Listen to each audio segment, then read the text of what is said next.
So thank you, Aline. I think it was a very helpful background for the lecture of Mrs. Timuror, that you actually as an not so personally engaged observer kind of gave us the entire, which obviously was in her sort of speech as well, but I mean about the sort of I would almost say ideology or the vocabulary and the main sort of lines of thoughts, how the women's movement was so much influenced, but I'm not was so much influenced from this decolonization movement, and that was a part of this leftist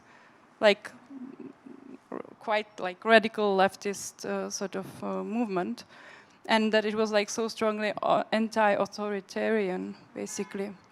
Yeah, and this this sort of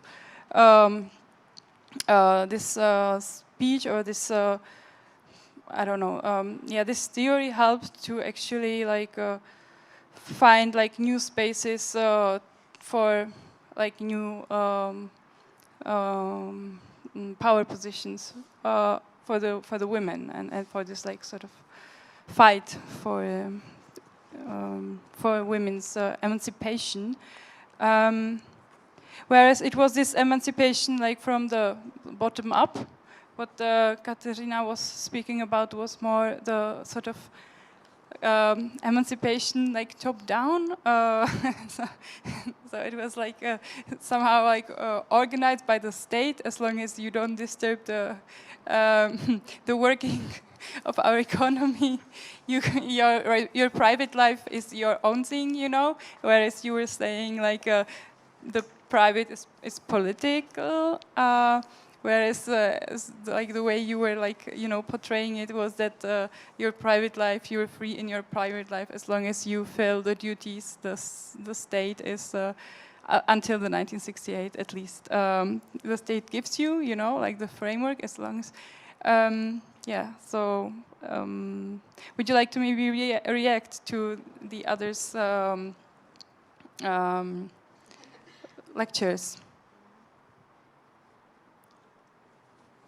I mean, to me in Czechoslovakia, it was not so, there was no 68 movement, or there was this emancipatory movement, but there was this. There was, but not a feminist movement. Yes, that's what my question. Yeah, exactly. That was what I was about to say, that there was this emancipation, which you could call decolonization again from the Soviet Union or something. But I still wouldn't. I wouldn't do that. What? The efforts of the 60s in Prague and Czechoslovakia more generally were for more political freedoms. And meaning domestic political freedoms, really people wanted to be more able to move, and also economic freedoms, because the economists were devising new programs for less state-driven organization of economy and for introducing of more market elements. So this political and economic part was defining of 1960s and what is known as the Prague Spring, but not, for example, social freedoms, which would include many of those freedoms that we associate with gender emancipation or feminism. So still there was a movement of people, of experts also, towards more liberalization, but not on the front of social rights, because those had been established to the extent that people were fairly satisfied, and especially in comparison to the West, they were stronger, right? So people did not clamor for those rights during the Prague Spring, but they did clamor for political liberties, freedom of association, the classical ones, and of course the economic freeing of society. Yeah, those did not materialize, none of those.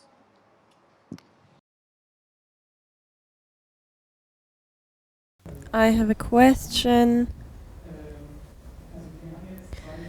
because we called it milestones of emancipation, but you could also call it different. You could also call it beacons, or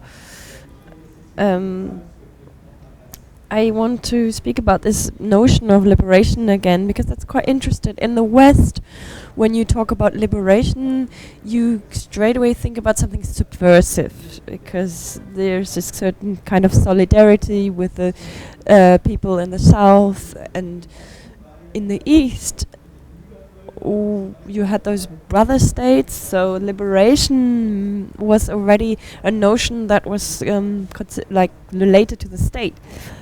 But if you wanted to be subversive in the East,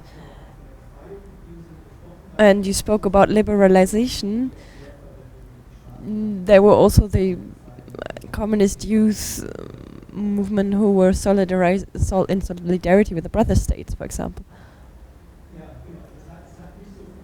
So it did not work in that way. The notion worked in different ways in both spheres. And now, as you have said, with the women's rights, they were, of course, stately regulated. And when you wanted to fight for political freedom, you did not do this over the women's rights, because they were already taken over by the state. So now I want to ask about Prague Spring in 1968. When you sent us an abstract about which we have read, and that was a kind of backlash when the state already withdrew in this area of these liberal positions, and then the women's movement, did it become subversive? I wouldn't say that there was a women's movement really in the sense that we understand the women's movement to be at any point during state socialism. That is not to say that there were not active women. There were. So there were women associated with Československý svaz žen, Czechoslovak Union of Women, which was a kind of under the umbrella of Communist Party, so to speak.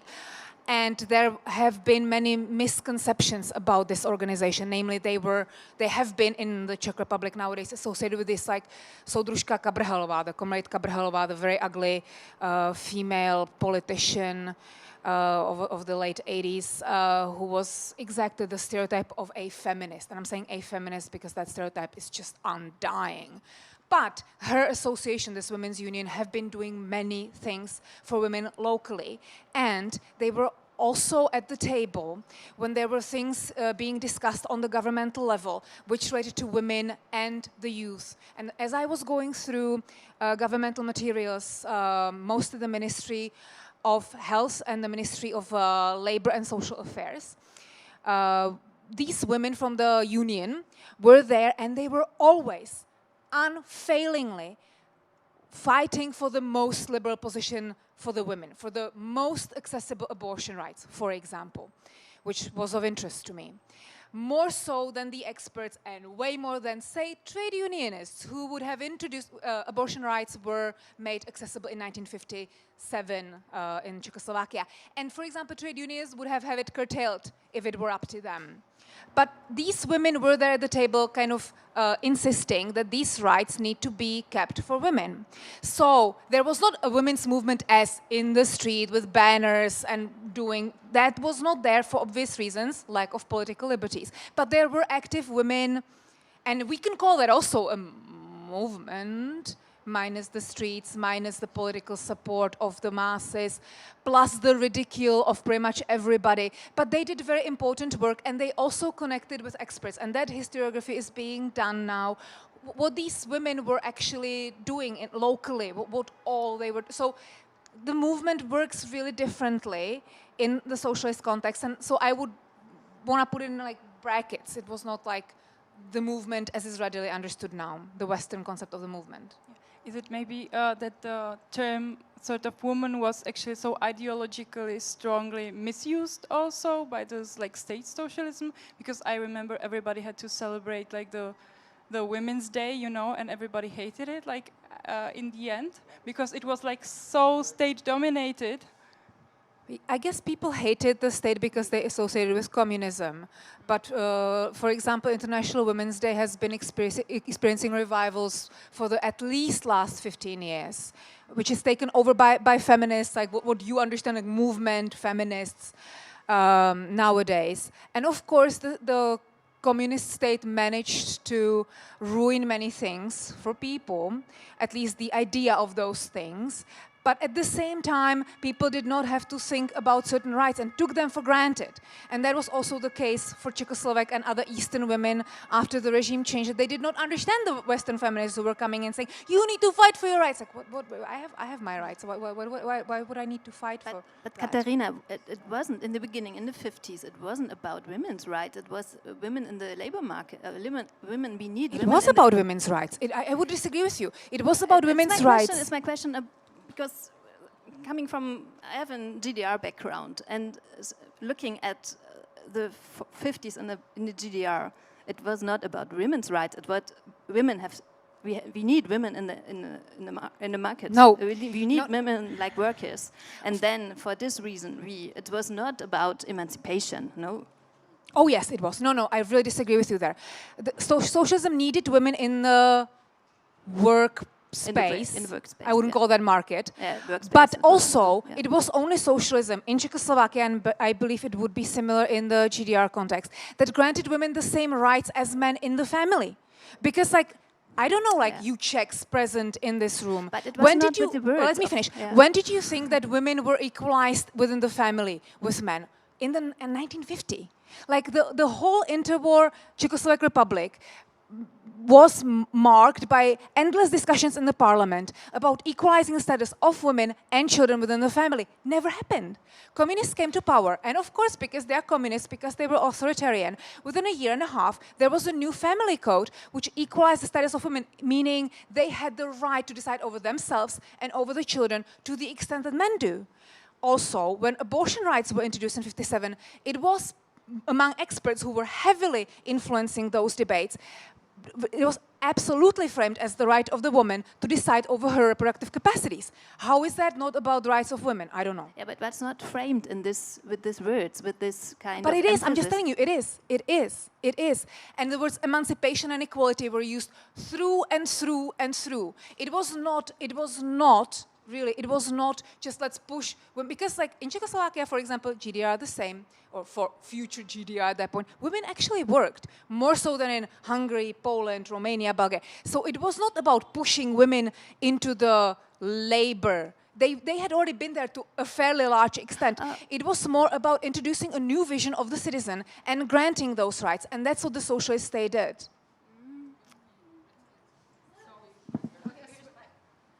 Could as well be different in Czechoslovakia and in the GDR. Maybe there's a difference because it's another when you look at the state. earlier years, in the early 50s, it was really a huge effort to convince women to leave the families, to convince. They struggled really with this German mother kind of mother image, and it was really a huge effort made by convincing women to go to work also. And of course, Germany would have the history very recent at that point of Third Reich, right, with the idealized motherhood, and that would be, I assume, vastly different than what we were dealing with in Czechoslovakia after the war. With the war, it also brought the women naturally to the places because they had to step up for the men who were at the war front. So they were suddenly doing all of these jobs, right? That always happened after the war, men were doing. So they somehow, even though I read that after the First World War, as soon as the men came back, the women that were then again suppressed. Yeah. If I can, I think that we should not forget that history did not start in 1950s.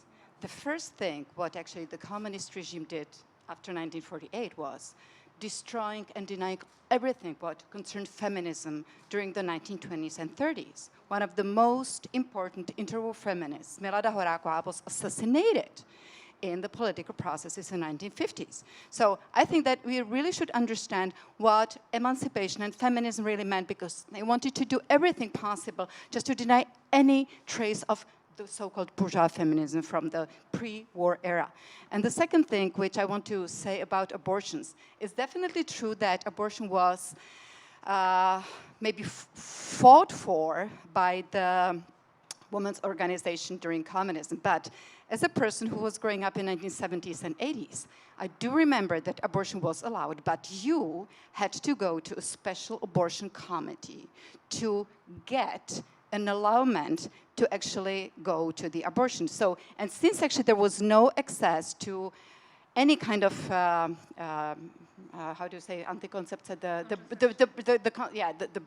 birth control. I mean, basically, abortion was the way of birth control for many young women. So we should really kind of put this into the proper context. But of course, you know, I'm not an expert in what Katerina is, but I just want to say something what definitely was a little bit different or maybe more complicated, just to maybe raise more questions. I have to react to this, what Martina is just saying, and I know that this is exactly the image of socialism that Czechs have, and I'm not saying that communists have not committed horrible things. I'm just saying that we have to give them credit for something that they have accomplished. With abortion, actually, it is an interesting thing. These commissions that you speak about were abolished in 1986. But they never, for example, existed in Poland, right? So Catholic Poland never had these commissions, and women in Poland could get abortions very freely. That made Polish people very angry, because the church had always been very strong there, and church was, of course, very much against it. But the Polish communist state was very much pushing for abortion to be very, very accessible as exactly a symbolic matter, which went against what people thought. And now this is a very thin ice, but hear me out. Maybe, just maybe, we need to not go for the most radical thing, like abortion for everybody anytime, but like to kind of tune it down for the right to persevere a possible change of regime or, you know, the future. In Poland, the abortion was the first right to be curtailed after communists lost power, because it was so strongly associated with them bad communists, and the church and the Solidarność won over communism, that Poles were actually really angry, and abortion is nowadays almost not accessible in Poland. And interestingly, as Alena Wagnerová, who some of you might know, she lives in Germany and she is a Czech researcher. She was doing this research on women's situation in Czechoslovakia already in the 70s, and her book was published in German in 1977, I believe, or 4 or 7. And she was actually showing from the contemporaneous research that women were actually satisfied with the access to abortion. They were not satisfied with other things. They were not satisfied with how much housework they had to do. They complained about that endlessly. But with abortion access, they were satisfied. And according to the governmental materials, actually 95% of women who applied for abortion got the abortion. I am not saying that it was a joy to go in front of that commission. I'm not saying that. I'm not saying it was easy. But I'm saying it was possible, very possible for somebody who wants to get abortion. Also, it's not true that abortion was the only form of contraception. There were, of course, in a limited fashion, other forms accessible, mostly intrauterine device that by the 80s became the most prevalent among women, and then the pill was only after that, out of these modern, so-called modern forms of contraception. So it is actually more layered than that. Maybe now, yeah, there's one more maybe I would allow one more question, and then we would need to move on to the other table talk. Yeah, I think so, because we need to... 5 to 10 more minutes. Yeah, of course. I would like to say thank you to this kind of research you are doing, because I really appreciate it, because I think it's really necessary to like open the discussion in Czech Republic about the socialism, and to make it more colorful and more like really I don't know how to say it. Not too anti-communist. I mean, because there is really the main approach to this is still anti-communist, and for me it's also more interesting and more complex, the whole topic of emancipation during communism.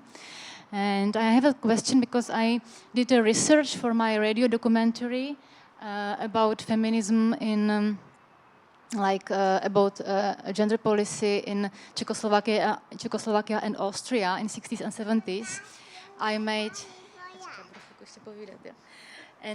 a lot of interviews with immigrants because for me it was really interesting that they have this both perspectives. And it was interesting that Czechoslovak immigrants, for these women are really hard to speak about emancipation because they were emancipated also before. Just maybe for them who came to Austria during this wave in '68, it was a big difference because they came to the history. You know, they came to the country where they didn't have any rights. Their husband was the head of the family. They didn't have any possibility to go to work without his permission and to move without his permission and so on. So it was a shock. And I was thinking, I was making also then the research about the situation in Czechoslovakia, and then I went through your text, and I was wondering, because you wrote in some researches that there were some books also, some sexological books about relationships published in 50s, and they were really, really interesting, but then they disappeared, and I was thinking about the censorship, if you are also dealing with this topic the censorship of normalization, it means after in 70s and 80s, because it was quite huge. Activity of the state. If you have some information about it, where they are, the book, because I think the book, the second sex by Beauvoir, it's still everywhere in antiquariat. So in every family there was some. There was one. What is really also strange because it was any impact of the books to the society. It was also an interesting question. But these books from 50s, they are missing. So where they are now? To your first part, to your research, that sounds really exciting. And I remember I mentioned already Alena Wagnerová. And again, some of you Czechs and maybe Germans know Gerlinda Schmaus, who also Czech-German, was in Saarbrücken and then came back to Brno. And they both had the same recollection of emigres in 1968 from Czechoslovakia to West Germany. And they were saying, essentially, as a citizen, I felt freer in West Germany, but as a woman, I felt freer in Czechoslovakia. And exactly the same experiences with husband co-signing their employment, not being able to open a bank account because without husband's signature. It was just mind-blowing for them. So there is also a case of how quickly we as people, women included, take our rights as granted, right? That that doesn't even occur to us that it can be otherwise. Then, of course, I sign my own work contract, right? And to your other question, I did not encounter these books from the 50s disappearing as much as the authors really changed their mind because, as I said at the beginning, these sexologists, they operated in Czechoslovakia without an interruption, which cannot be said about sociologists, philosophers, psychologists. Those were banned, labeled bourgeois, disbanded, and then they rebanded again. But these sexologists, they were medical doctors, and the state realized that they needed medical doctors. So they operated without an interruption. So it's fairly easy to follow what they were thinking and doing and writing. And they really kind of got muted, but they still existed and they changed their views and the new ones came to the fore with very different kinds of views. And they still published books, marriage manuals that were authored by sexologists from the Institute in the 70s. I wasn't quoting from these here, but they're in my book and they're horrible. They're horrible. And then, of course, Plzák came to the fore in the mid-70s. Yes, exactly. Yeah, that's exactly the reaction. And the horrible, for the non-Czechs here, very hierarchical idea of marriage, very kind of pragmatic in that forget love, this serves the purpose is reproduction, bringing up children, shut up and do it. So it was very popular, and his books, Plzák's books, were being published in Czech Republic until 2010, I think. So really long this persevered, this view of marriage as a hierarchical where everybody has their roles, the roles exactly as you would imagine, feminine and masculine, in upbringing, in daily life, and sex is just a thing that serves the purpose of like keeping mostly men satisfied and at home, but nothing beyond that. Of course, reproduction, but after that's done, the sex should be kept because that just kind of greases the wheels or something. A very pragmatic view, very typical of the times. Yeah. So one last question, and then I would have one question, if I may. You said about the homosexual man, but I was wondering, what was like with the homosexual woman? Nothing terribly interesting, I hate to disappoint you, because the law did not prohibit female homosexuality. They were not a target the way men were, and sexologists did not exhibit much interest in female homosexuals. And as I was studying their materials, because they were like, they themselves said that they typically encounter people who come to their medical office who are dissatisfied or who have a problem. And female homosexuals did not have a problem, nor were they dissatisfied. So naturally, they did not occur in sex offices. And in a couple of rare instances when they came into focus was when there was other problems connected, typically prostitution or incarceration. But there were already like very different contexts, and as I said, it wasn't very frequent. The topic of male sexual deviance was much more heavily discussed than that of female sexual deviance, including potentially female homosexuality. But again, it was not a focus. Right? Okay, I would like to ask one last question. We're over the time, but I want to ask one last question. We will still make our break of 15 minutes, and then we still have 1 hour left for the second talk, table talk. Just two things. First of all, thank you for this very differentiated view also onto the East, because usually when you talk about the East, it's difficult to say, if you say we do one speech about the East and one about the West. But I think in that moment it's always a bit bold, but then we had this differentiation, so that was good. And it was interesting that we used the term bourgeois thoughts. This is a parallel to modernism and the age of modernity, to mention Bauhaus again. That, for example, in the GDR, people were suspicious of bourgeoisie. And now in the second talk, we want to speak about the spatial construction, so about the regional differences. We saw these two notions now in these two regions, and now we also we thought about that question: what about today?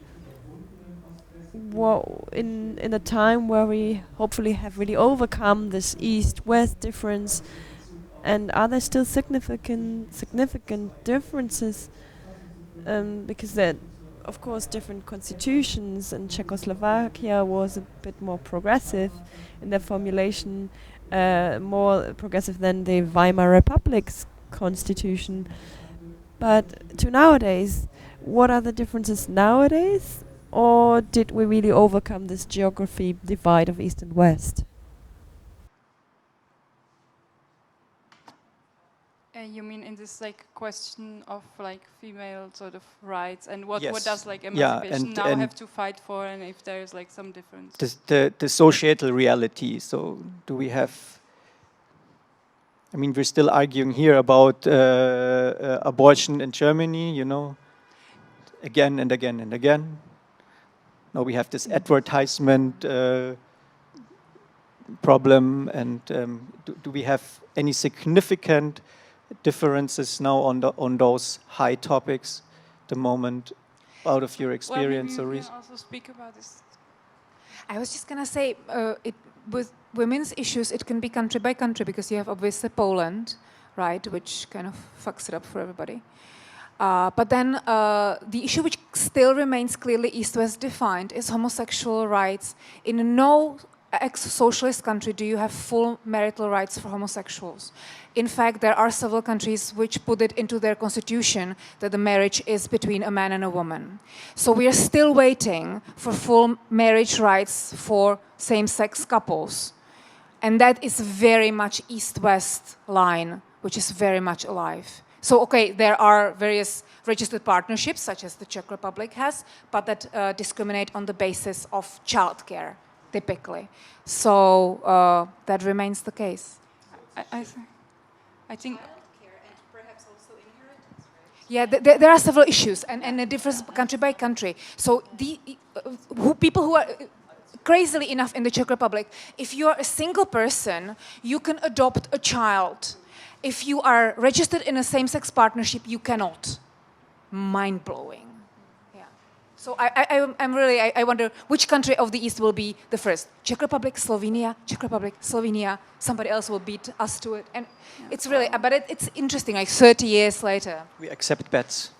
And I think what's a very current topic in Germany, which does not so much appear in Czech or in the East, is like this migration and this like Islamic sort of man or whatever, because there is like a large Turkish community in Germany and this like migration background and the different like conceptions of femininity. That doesn't happen so much because, as you probably know, like the sort of that's still like a divide. The Eastern European countries that we don't want any migrants, sadly. So, yeah. But you don't have this argument of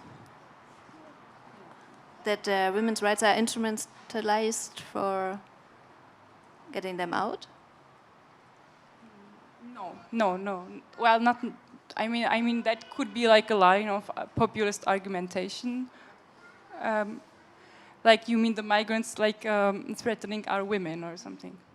This kind of argument you don't have in Czech. Well, the experience is not so direct. So maybe they don't have to use the argument, you know, the populists, but they would use it probably if they had migrants. I mean, it's like when somebody tells it will be on the table, but I mean, what's the like? Yeah, I mean, it's now like threatening the Czech culture, sort of, and it's a Christian culture, and yeah, we don't accept any other cultures, right? But still, if I can, just one sentence. Even though the problem does not exist, maybe yet, or it will never exist, the far right-wing parties in the Czech Republic do use the same arguments as the far right-wing countries in the West. So it exists no matter that we're not in danger, so to speak. Yeah. They argue against gender ideology. That's kind of a unison. Gender ideology is a horrible thing everywhere. Yeah, genderism, gender ideology. That's a bad thing. That's the new universalism. Absolutely, that crosses the borders. So thank you for these interesting discussions. I learned a lot again. And then we would have a short break of 10 minutes, and then we have one more impulse talk by Petra Hlaváčková on the feminist urban planning, and we have two guests joining, which is Mrs. Gudrun Sack and Mrs. Sarah Rivière. Right. Okay, thank you.